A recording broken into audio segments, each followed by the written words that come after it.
আসসালামু আলাইকুম সবাইকে লয়েড ইনসাফ কেয়ার থেকে স্বাগত জানাচ্ছি।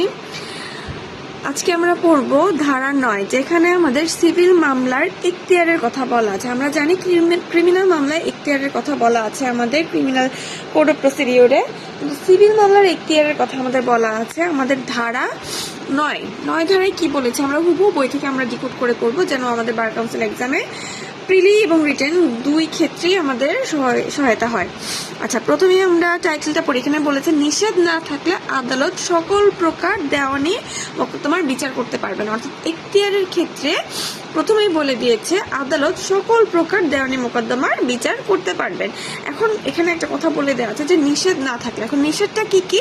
নিষেধের ক্ষেত্রে এখানে বলছে এই আইনে বর্ণিত বিধান সাপেক্ষে, অর্থাৎ এই আইনে যে সকল বিষয়ের কথা বলা আছে এবং প্রত্যক্ষ বা পরোক্ষভাবে নিষিদ্ধ না থাকলে, প্রত্যক্ষ বা পরোক্ষভাবে যদি অন্য কোনো আইনে অন্য কোথাও বা এই আইনে কোনো কিছু নিষেধ থাকে সেগুলো বাদে সকল প্রকার দেওয়ানি প্রকৃতির মোকদ্দমার বিচার করার এখতিয়ার আদালতের থাকবে। অর্থাৎ দেওয়ানি মোকদ্দমার বিচারের অধিকার দেওয়ানি আদালতে থাকবে।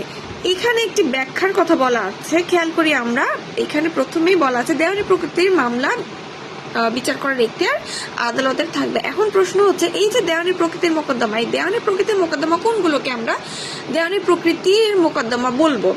এই বিষয়ে এখানে আমাদের ব্যাখ্যা করে বলা আছে যে যেই সকল মোকদ্দমায় সম্পত্তি এবং পদ এই দুইটি বিষয়ের সম্পর্কে প্রতিদ্বন্দ্বিতা করা হয় তা দেওয়ানি প্রকৃতির মোকদ্দমা। অর্থাৎ যেসব মামলার মধ্যে বিষয়বস্তু সম্পত্তি এবং পদের অধিকার এই দুইটা বিষয়ে যে সকল মোকদ্দমায় ব্যাখ্যা করা হয় বা যে সকল মোকদ্দমার সংশ্লিষ্ট বিষয়বস্তু হয় সেই সকল মোকদ্দমাকে আমরা দেওয়ানি প্রকৃতির মামলা বলে উল্লেখ করব।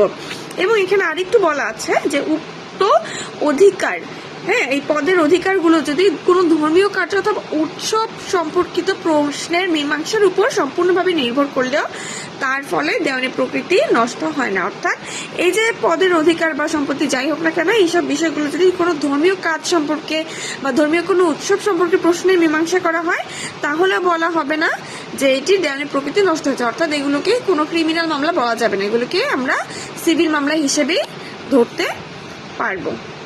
ধন্যবাদ সবাইকে।